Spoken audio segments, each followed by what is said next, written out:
Nicholas Hilliard was a jeweler and limner, or portrait miniature painter, to the court of Elizabeth I.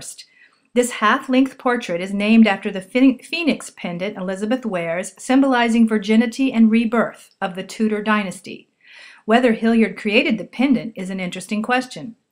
Hilliard advises in his book on miniature portraits to avoid the use of shading, encouraging the aspiring limner instead to use, quote, the open light and to catch the lovely graces and witty smilings, unquote, of the subject, which come but fleetingly across their faces.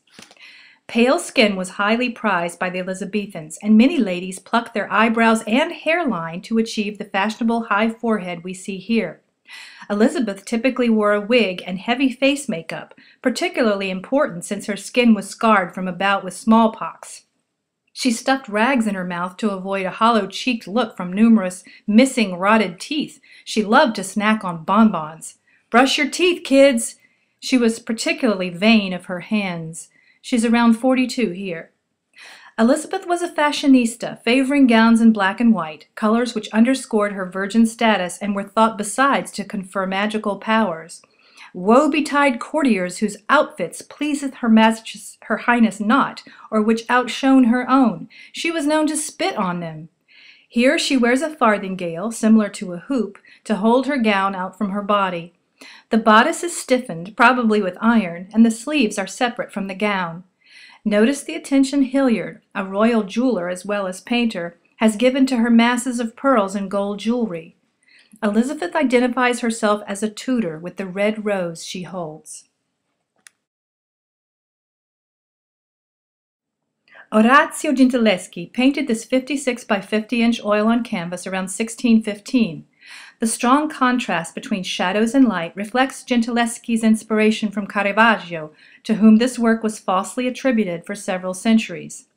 The model is unknown, but was undoubtedly someone Gentileschi knew in everyday life. Her loosened bodice, with a cord hanging provocatively, reminds us that Italians of this time period linked music with love. She seems to be listening intently. Is she tuning her lute? The recorder, the small wind instrument called a cornetto, and the violin with its bow almost form a still life. Note how the violin seems to point at you, the viewer. The sheet music is not legible as the painting was damaged and reworked. Say, Orazio Gentileschi. This expressionist oil and watercolor on paper from 1925 measures 19 by 27 inches. Painter Klee struggled for years to control color and finally felt confident that he had done so after a visit to Tunisia, saying, quote, "Color and I are one," unquote. His love of color clearly shows here in the contrasting colors of the fish against the dark water and sea plants. Klee was a teacher of stained glass, inter alia, at the Bauhaus when he painted this work, and this does not surprise us, given the almost electrical glow of the animals and sea plants against the murky water. Klee loved to fish and spent many summers with a fisherman. Fish are a recurrent theme in his works. He owned a large aquarium of tropical fish and enjoyed switching the lights on and off to see how the fish reacted.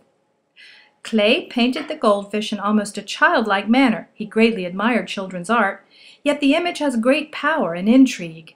Mystical symbols decorate the fish's sides, and the other fish keep their distance from her. Are they afraid? Awed? Klee had to choose between a career in music, he played violin like a virtuoso, and in art. Say, Paul Klee.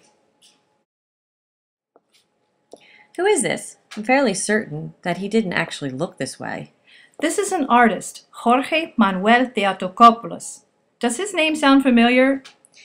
Is it a portrait done by his more famous father, Dominicos Theotokopoulos, known as El Greco, the Greek?